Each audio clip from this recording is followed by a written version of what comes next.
I have a problem with Red Bull and I hope it changes for the 2023 season, although I'm really not convinced it will. This is just my theory. Let me know whether you agree or disagree in the comments. Let's not beat around the bush. They clearly favour Max Verstappen and want him to win the Drivers' Championship. Ever since Daniel Ricciardo left the team in 2018, it's always been Max Verstappen, number one, second driver is the second driver that have to abide to team orders.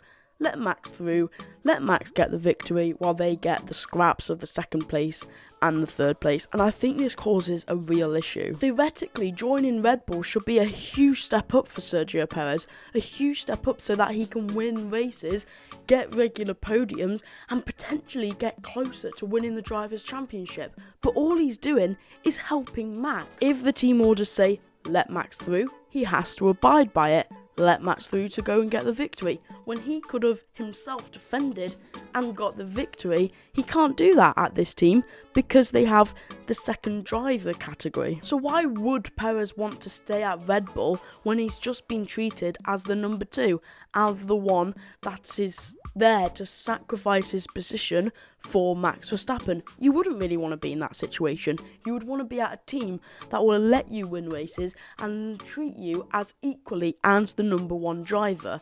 Red Bull's not that. Red Bull is not the place for anyone other than Max Verstappen. Take it from Brazil in 2022, that race. Max Verstappen disobeyed team orders. It was the one time that the second driver got team orders and said, you can go past the number one driver, you can go past Max Verstappen, the only time. And Max Verstappen, he's just a bit arrogant and he said, no, I'm going to disobey that. Sergio Perez has moved out the way so many times to let Max Verstappen through and get the victory. He has fought like a lion all throughout his time at Red Bull, in particular at Abu Dhabi when he defended Lewis Hamilton. Although it didn't really do much in the long term, he still defended it and went over the limit. And when it's time for Max Verstappen to repay that favour, he just says, no, I told you last year, don't ever tell me this again. How selfish is that? Whether Perez would have gone on to get second place in the championship or not is quite frankly irrelevant. I think we need to focus on the arrogance and the point of what I'm trying to say. And what I'm trying to say is Max Verstappen should have repaid the favour after Perez had helped him all year. And yes, there was that Monaco incident where you could argue Perez was holding Max Verstappen up, but that was one single time. One single time out of the 30 times he's moved out of the way. It wouldn't hurt Max Verstappen for just once. Help Perez. Max Verstappen was in 6th or 7th place. Why does it matter that he would get more points than Perez? He'd already won the championship. There was no need for him to get more points to secure it because he already won it 3 races ago. Whereas Perez, he might have benefited from those points and he could have gone on to get second in the championship, even though it could have been a bit 50-50 whether he would have or not. So this begs the question, is Red Bull a team or are they just an individual driver with a clear number two who does sacrifice his position? And I'm sorry, I'm going to have to say Red Bull are an individual. They focus on Max Verstappen whilst Perez moves out the way for them. Perez is a bit like a body shield. He's only there to help the individual, not to help himself. And I think it's a shame because I really do like Perez and I really want him to do well, but I feel like him being at Red Bull just completely hinders him to win races and potentially win a championship. And let's not forget Albon and Gasly, who have also been in similar positions to Perez, if not even worse.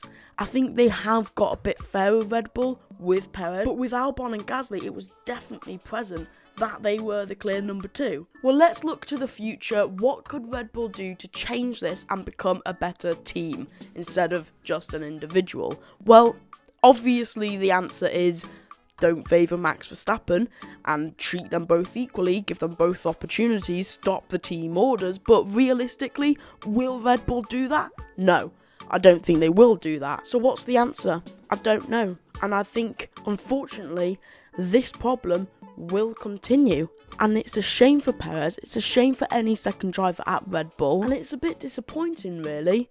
I would want to go to Red Bull, I would want to go and get podiums, but then you're restricted because you're the number two driver. But let's not forget, Max is an incredibly talented driver. Even if you're not a fan of him, he is very skilled. He wouldn't have won 2 championships and been as quick as he has if he's not skilled. That has to be said. But that doesn't mean that he could be let off the hook. He is arrogant, he is selfish, he is the clear number 1 driver. Will Red Bull treat drivers equally when Max Verstappen leaves? Potentially yes, until they get their new favourite driver and favour them like they have done with Max. It's a bit like with Sebastian Vettel when he was winning all the 4 championships. I'm not 100% sure on this, but I believe they did favour Sebastian Vettel and Mark Webber was just the number 2 driver. It is a problem only seeing that Red Bull. Yes, you could argue Mercedes probably favoured Lewis Hamilton over Valtteri Bottas when they were teammates, but it just seems that they have become a better team. Red Bull, it just looks like they're going to continue this, and that's such a shame. If I was ever an F1 driver, I would hate to be at Red Bull, simply because I would know I'm just the body shield, and Max Verstappen is the number 1, who should always win races and eventually win the Drivers' Championship. So therefore, what could Perez do? Leave Red Bull and join Mercedes when Lewis leaves. Although Lando Norris is sort of lined up for that position. But let me know what you think of this. It's been a bit of a rant, this video. It's been a bit of me posing questions, not being sure, but I just wanted to get this video out there because I think it's a very interesting topic and I want to know your opinion on this. So please do comment down below and I'll be interested to see what you guys have to say. But with that, thank you very much for watching this video, and if you want to see my predictions for the 2023 season, just click on this video appearing on the end screen now. Thank you very much for watching and I'll see you in the next one. Goodbye.